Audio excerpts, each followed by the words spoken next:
nouvelle façon de voyager.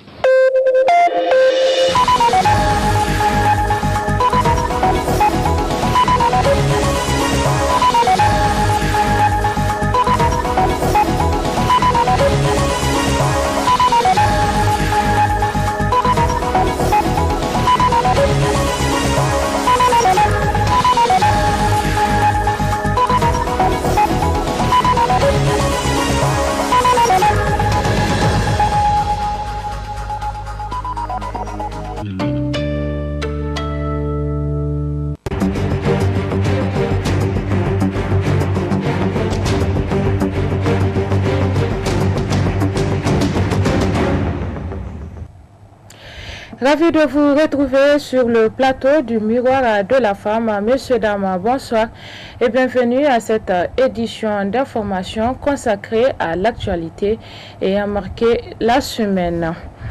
Après le jeûne du mois béni de Ramadan, les musulmans augmentent d'habitude 6 autres jours de jeûne surrogatoire pour accompagner celui du mois. Pour quelles raisons doit-on faire ce jeûne et quel est le comportement à adopter durant ce jeûne? Suivant les explications du consultant islamologue Dr Boubacar Touré dans cet extrait. Il est très important de comprendre que le jeûne est un remède. Car le prophète Mohammed sallallahu alayhi wa sallam a dit « Soumu tasihu ». Il dit « Jeûnez, vous acquérez le remède. Vous serez en bonne santé, vous acquérez la santé. Quand vous jeûnez, sûrement vous allez avoir la santé. Et comme vous venez de le dire, c'est vrai, on a fini les 30 jours ou les 29 jours du mois du Ramadan. Et voilà, il y a le jeûne de 6 jours de Shawwal. Le jeûne de 6 jours.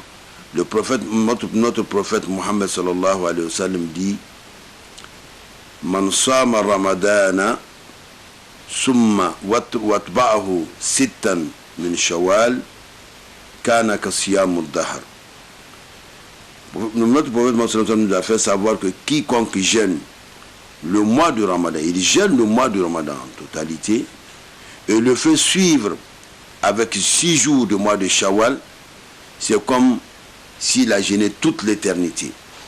Et alors, c'est vraiment une bénédiction pour vraiment sa Oumma, pour la communauté de Mohammed sallallahu alayhi wa sallam. C'est une façon de nous récompenser d'un jeûne d'éternité. Ils vont dire l'éternité, comme si vous avez toute votre vie en train de jeûner. Donc, ces 6 jours, nous devons l'accomplir avec piété et avec vraiment croyance totale. Voilà ce qui est recommandé par le musulman. Et je profite de l'occasion pour attirer l'attention des uns et des autres aussi, pour les sœurs et les frères, que nous devons garder le même comportement qu'en mois du Ramadan. Parce que les gens ont tendance, dès qu'on finit le Ramadan, on jette l'islam. Donc vraiment, si Allah vous a guidé, vous avez eu vraiment à faire les 30 jours, votre fréquence à la mosquée était pertinente, et votre adoration d'Allah, vos invocations sont vraiment perpétuelles, ne bafouez pas ça. Allah vous a élu et continuez sur. Partenariat sincère avec tous les acteurs du système éducatif nigérien, meilleures conditions de vie et de travail. Ce sont entre autres les vœux de bonne fête formulés au cours de cette semaine par le secrétaire général du syndicat national des enseignants du Niger, Issouf Arzika, à l'endroit des enseignants. Compte rendu, Amadou Harouna, Ibrahim Kantama. 48 heures après la fête du l'Aïd el-Fitr, certaines centrales syndicales formulent leurs meilleurs vœux de bonne fête à leurs militants et à tous les travailleurs du monde entier. Les enseignants du monde entier et à ceux du Niger en particulier, j'adresse mes meilleurs vœux de bonne fête. Je souhaite qu'ils ont passé une bonne fête, même si en ce qui concerne le Niger, pour 80% de ces enseignants-là, en tout cas, ils ont dû fêter sans leur spécule du mois de mai qui est en train d'être fait aujourd'hui. J'imagine donc que les conditions n'ont pas été aussi agréables que pour celles des fonctionnaires. Alors vraiment, là j'adresse ma compassion, toute ma compassion à ces camarades. Je souhaite qu'ils aient un bon moral d'acier et parce que le combat n'est pas terminé, le combat ne fait que s'amplifier, les raisons du combat ne font que se bonifier, et j'espère que nous aurons un moral d'acier qui va résister au temps et à toutes les tentatives pour que dans les conditions à venir nous puissions quand même mener un combat dans le sens de garantir le respect de nos droits par le partenaire, mais aussi de restaurer notre dignité. Je souhaite aux enseignants et à toute leur famille une très bonne fête de Ramadan et un grand courage pour affronter les difficultés à venir. Ils souhaitent par ailleurs l'amélioration des conditions de vie et de travail de leurs militants. Nous souhaitons que le gouvernement installe un partenariat sincère et franc, ce qui a vraiment beaucoup manqué entre lui et les enseignants, et un climat aussi de respect mutuel, et qu'il fasse de l'image de l'enseignant l'image d'un citoyen propre à lui, tout comme il le ferait avec d'autres citoyens. Alors, parce que l'enseignant ne se sent plus assez considéré ni par l'administration, ni par la communauté quelque part. Alors, il y a une raison à ça, et qui est principalement liée au partenaire qui a mené à un certain moment une certaine campagne, même s'il a cessé aujourd'hui. On continue à constater des comportements qui traduisent un mépris terrible à l'endroit de l'enseignant. Nous souhaitons que notre carrière soit restaurée, parce qu'elle ne l'est pas, que nos salaires soient restaurés, parce qu'ils sont mutilés, que l'évolution ou la mise à niveau de nos salaires et de notre carrière par rapport aux autres fonctionnaires puisse être une réalité sous peu. Surtout aussi que d'ici le 1er juin nous allons reprendre. Donc nous souhaitons que le gouvernement en tout cas mette les enseignants et les élèves dans les conditions de protection. Le syndicat national des enseignants du Niger prône pour un dialogue sincère avec tous les partenaires du système éducatif nigérien. Autre fait ayant marqué cette semaine, c'est le démarrage de l'enrôlement biométrique dans la commune Niamey 4 au sein de l'école Gamkale 1. Les populations sont massivement sorties se faire enrôler. Le constat avec Ralia Sami et Ibrahim Kantama.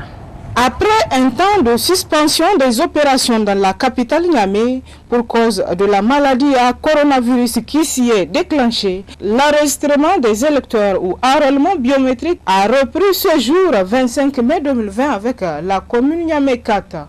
Au niveau de l'école Gamkale 1, tout se déroule normalement, nous dira le chef du village. Ça a débuté dans une bonne condition parce que depuis ce matin, il y a beaucoup de monde. Maintenant que les gens ont diminué un peu, mais vraiment dans la matinée, vraiment, jusqu'à les gendarmes viennent de mettre de l'ordre. Tout se passe bien, il n'y a pas de problème, tout se passe bien. Le chef même il est venu, bon, comme il est un peu malade, il est parti à la maison. Je suis son représentant. Ah ouais. En tout cas, pour la maladie, en tout cas, on a des savons. Et puis, vous voyez, les gens de la mairie ont venu traiter les classes. Ah ouais. En tout cas, ils sont respectueux. Ouais, on n'a pas de problème avec eux, vraiment. Tout se passe bien, vraiment. Ah ouais. À noter que pour le bon déroulement de cette opération, toutes les dispositions sont prises pour établir un fichier électoral biométrique crédible afin de garantir des élections libres et transparentes. Les populations sont sorties massivement se faire enregistrer.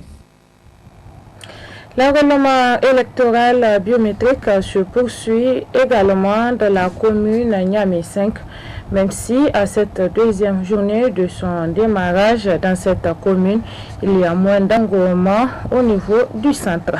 Retrouvons une fois de plus Ralia Sami, cette fois-ci sur les images de Abdelmoumouni Abdraman. Avec l'avènement du Covid-19 qui sévit au Niger, les opérations d'enrôlement biométrique ont été suspendues pour un moment dans la zone numéro 1, notamment à Niamey. Fort heureusement, avec la tendance favorable qu'on enregistre ces derniers temps dans la dite région, les opérations ont repris des plus belles.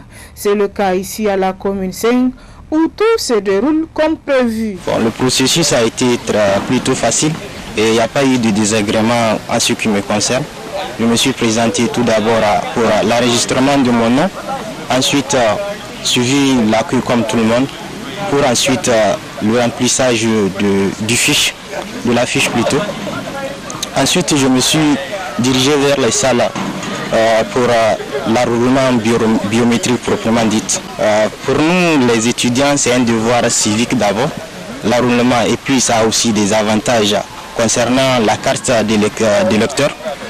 Ça a plusieurs utilités. L'enrôlement pour les élections, ça pour un étudiant, c'est fondamental, puisque choisir les dirigeants pour notre pays, c'est notre devoir. Donc pour mes amis et ceux qui sont à la FADALA, le conseil que j'ai à leur donner, c'est de venir pour l'enrôlement biométrique.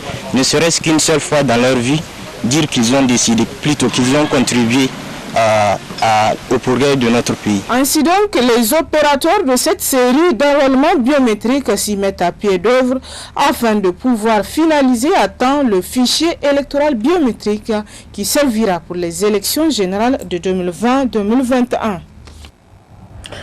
Les conditions sont-elles réunies pour une reprise effective des activités académiques le 1er juin prochain? Élément de réponse avec Issoufou Arzika, secrétaire général du syndicat national des enseignants du Niger. Des dispositifs donc de lavage des mains et autres bavettes et tout ce qui s'ensuit au niveau de tous les établissements du Niger. Tous, que ce soit le secondaire ou le primaire, parce que la formation professionnelle pour le moment, on n'a pas d'écho. Nous avions voulu un échange vraiment holistique, comme on le dit, c'est-à-dire global, avec l'ensemble des ministères en charge de l'éducation, mais nous n'avons pas obtenu ça. Le ministère de l'enseignement primaire nous appelle à part, le ministère de l'enseignement secondaire nous appelle à part. On ne sait pas ce que c'est la cachée. Mais une chose est sûre, ces choses en aparté ne servent pas le système globalement dit. Qu'est-ce qui commande ces refus de se mettre ensemble pour échanger avec les mêmes partenaires? Puisque vous avez les mêmes partenaires, Dieu seul sait ce qui commande cela. Alors, maintenant que c'est décidé, le constat est ceci, c'est qu'à cette date, les dispositifs ne sont pas mis au niveau des établissements. Sauf si c'est des achats au niveau local qui vont se faire. Et si c'est au niveau local, je m'étonne fort que, en tout cas, tous les établissements du pays, et vous connaissez le Niger, il est vaste, puissent être dotés de ces dispositifs-là d'ici là. Si au primaire, on a dit qu'il n'y a pas de bavettes pour les élèves, ce qui est contestable, parce qu'aux élèves, au primaire, on a encore des élèves, mais et d'ailleurs même au primaire, on a au CM2, au CM1 des grands élèves qui sont censés être même en troisième, mais qui continuent à reprendre. Et même de l'école publique, il y a des grands garçons, il y a des grandes filles qui ne sont pas aussi invulnérables qu'on le pense. Avec l'instauration de certaines mesures pour lutter contre le Covid-19, certains agents de l'État étaient restés chez eux. Ils ont tous repris le travail en début de semaine alors que la pandémie reste encore d'actualité. Amadou Harouna, Abdelmoumouni Abdraman. L'avènement de la pandémie du coronavirus nous a imposé un certain nombre de comportements et une batterie de mesures à respecter. Ainsi, qu'à la fonction publique, les personnels dits non essentiels étaient cloués à la maison. Pendant qu'aujourd'hui, le gouvernement, en supprimant certaines mesures, demande à nouveau à tous les agents de l'État de reprendre le chemin du travail. Est-ce que les conditions sont maintenant réunies pour qu'ils respectent strictement les gestes barrières, sachant qu'ils s'entassent souvent par dizaines dans des bureaux? Est-ce que les bureaux et autres lieux de travail sont suffisamment équipés sur l'ensemble du territoire national par des matériels et produits à même de prévenir la pandémie du coronavirus? Les travaux se poursuivent en plénière à l'Assemblée nationale avec un point inscrit à l'ordre du jour du 29 mai 2020, l'examen et le vote du projet de loi portant sur l'interception de certaines communications émises par voie électronique en République du Niger. Amadou Harouna, Ibrahim Kantama. C'est dans un hémicycle déserté par les députés de l'opposition parlementaire que le projet de loi portant sur l'interception de certaines communications émises par voie électronique a été présenté, examiné, mais surtout défendu, argument à l'appui. Cette loi ne vise qu'à traiter ceux des Nigériens ou des étrangers qui s'attaqueront à 4 intérêts stratégiques de notre pays. Son intégrité et son unité nationale. Ceux qui l'attaqueront par le terrorisme, ou les pays étrangers qui s'attaqueront à sa souveraineté, c'est ça les ingérences étrangères et l'entente avec les ennemis étrangers. Mais j'ai compris que dans ce pays, les ministres, le président, personne n'a confiance en eux. Mais je vais leur dire une chose. On les aime, qu'on ne les aime pas, que ce soit hier, que ce soit aujourd'hui, que ce soit demain, qu'on soit opposant ou de la majorité, on n'a qu'un seul président de la République et un seul gouvernement qui défend les intérêts de ce pays, ici et ailleurs, qu'on s'y reconnaisse ou qu'on ne s'y reconnaisse pas. Pour les députés de la majorité qui l'ont voté avec 54 voix pour, 0 contre, c'est une avancée pour les Niger. Ce vote découle d'une disposition constitutionnelle. L'article 29 de la Constitution a bel et bien prévu le principe de l'inviolabilité du secret de correspondance et de communication. Mais le même article a prévu les conditions dans lesquelles il peut y être dérogé, notamment lorsqu'il y a un enjeu important, la sécurité nationale, la protection des personnes.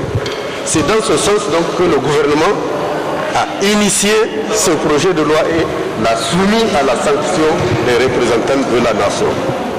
En cela, je constate ou je considère que c'est une très grande avancée. Quand on vient pour s'opposer à un texte, on doit d'abord écouter la lecture du texte, la lecture du rapport de la commission, dont je vous rappelle qu'elle était présidée par un député de l'opposition, en l'occurrence le député Dogari. C'était lui qui était le président de la commission qui a travaillé au fond sur le texte, sur l'interception de certaines communications.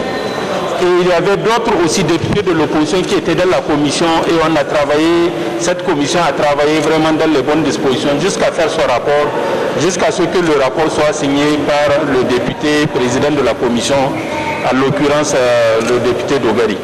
Donc voilà vraiment ce qui s'était passé avant qu'on arrive à cette situation. Sûrement pour d'autres raisons, ils sont venus contester ce texte et ils ont voulu violer le règlement intérieur de l'Assemblée nationale en voulant lire une déclaration à l'Assemblée nationale. La plénière de l'Assemblée nationale a prévu de se pencher le samedi 30 mai 2020 sur le contrôle de l'action gouvernementale. L'opposition parlementaire a boycotté les travaux en plénière à travers un point de presse. Elle évoque la violation de la Constitution avec l'adoption de la loi portant interception de certaines communications par voie électronique. Amadou Harouna sur les images de nos confrères de Anfani. L'opposition parlementaire en parfaite contradiction avec la majorité à l'Assemblée nationale. Point de discorde, les projets de loi portant sur l'interception de certaines communications émises par voie électronique au Niger, objet de vif débat à l'hémicycle. Tout comme la loi sur la cybercriminalité, dénoncée en son temps et dans son application par Amnesty International, celle en cours d'adoption par la majorité n'est pas sortie des tiroirs à 6 mois de la fin du mandat des Renaissants de façon anodine. Le secret de la correspondance et de communication est inviolable, stipule la Constitution en son article 29. L'interception des correspondances des citoyens, même autorisée par la loi, doit être l'exception et surtout motivée par de lourdes présomptions sur un individu. Le présent projet de loi, se voulant systématique, compte en faire la règle. car cette loi, une fois adoptée, permettant à ceux au profit desquels elle est adoptée de surveiller tous les Nigériens, ainsi que tous ceux qui vivent au Niger, sous le fallacieux prétexte autre que ceux relatifs à la sécurité et à la lutte antiterroriste. Cette loi ne sera nullement au service de la nation, mais de personne. Il suffit de regarder son ancrage ainsi que les personnes qui composent la Commission nationale de contrôle des interceptions de sécurité. C'est le projet de loi en son article 16. Pour combattre le terrorisme, on n'a pas besoin d'épier et d'espionner tous les Nigériens, car assurément tous les Nigériens ne sont pas des terroristes. Cette divergence d'opinion participe avant tout au renforcement du débat démocratique à l'Assemblée nationale. Cette période de soudure, c'est une période difficile pour les éleveurs pasteurs de bétail qui font face à d'énormes insuffisances d'aliments pour nourrir leur bétail. Comment relever ce défi pour accompagner ces éleveurs? Réponse avec le secrétaire général du CAPAN dans ce reportage de Afambe Kikosi, Ibrahim Kantama. La disponibilité d'aliments destinés au bétail en cette période de soudure est devenue un véritable problème pour les éleveurs pasteurs. Et cela ne demeure sans conséquence sur les intérêts de ces derniers, de même que sur l'état de santé des animaux. Ainsi dit, tout ceci peut se justifier par plusieurs raisons. L'État du Niger a prévu, comme d'habitude, à mettre en place un certain nombre de tonnages sur le terrain. Dans la région d'Agadez, il a été prévu de déplacer 470 tonnes, Tawa 660 tonnes, Tilabiri 610 tonnes, Dosso 360 tonnes, Zender 580 tonnes, Maradi 570 tonnes, Niamey 240 tonnes d'aliments bétail. Ce qui l'État a prévu de mettre en place sur le terrain pour soulager les éleveurs pasteurs à cette période, comme d'habitude. À l'heure où je parle, effectivement, l'aliment bétail, et en tout cas de l'État sur le terrain, n'est pas disponible. Il n'est pas du tout disponible et ça risque de venir en retard s'il n'est déjà en retard, parce qu'il faut les placer au bon moment.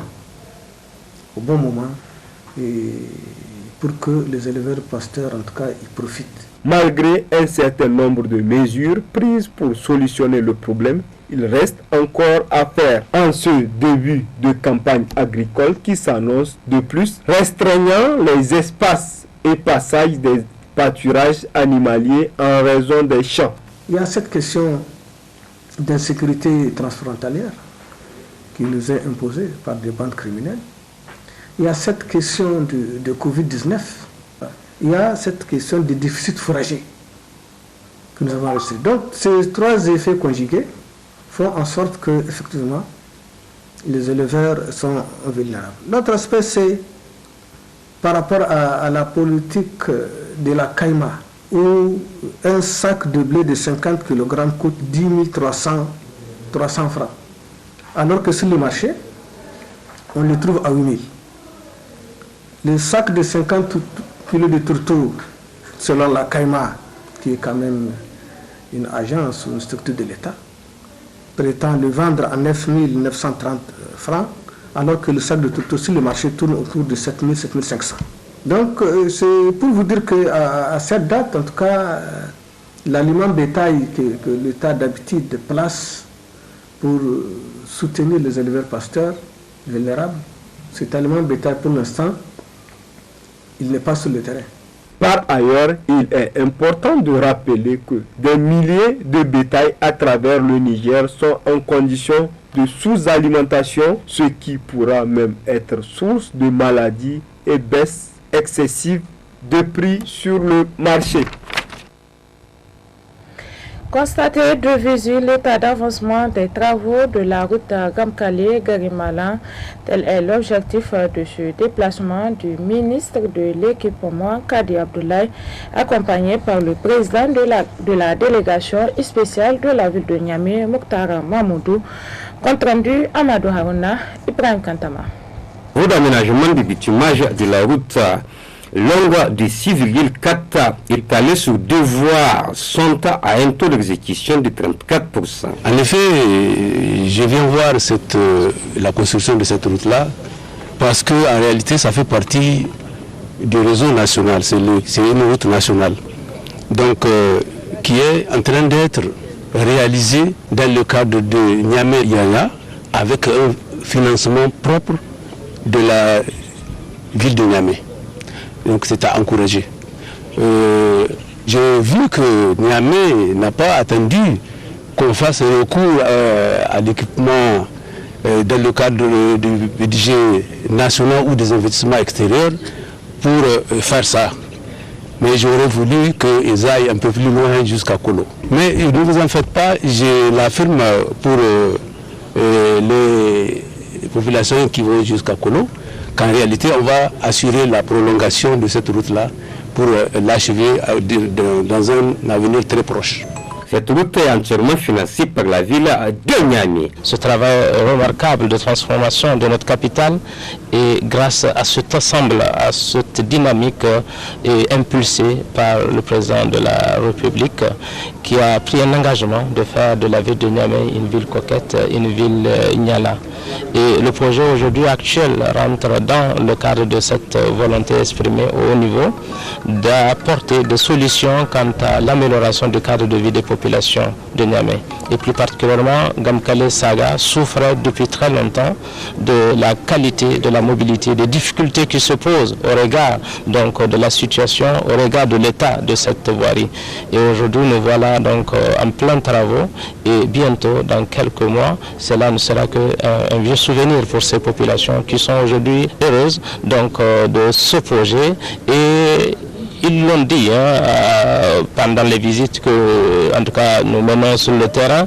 Ils n'arrêteront jamais de remercier le chef de l'État, donc en tout cas, qui a eu cette idée de reprendre, d'aménager cette rue. Cette rue sera aménagée, elle sera éclairée et particulièrement la question donc de ruissellement des eaux pluviales sera traitée et ce sera un grand soulagement de ces populations riveraines du fleuve Niger. Cette route, une fois terminée, va permettre le décongestionnement de la circulation de la ville de Niamey.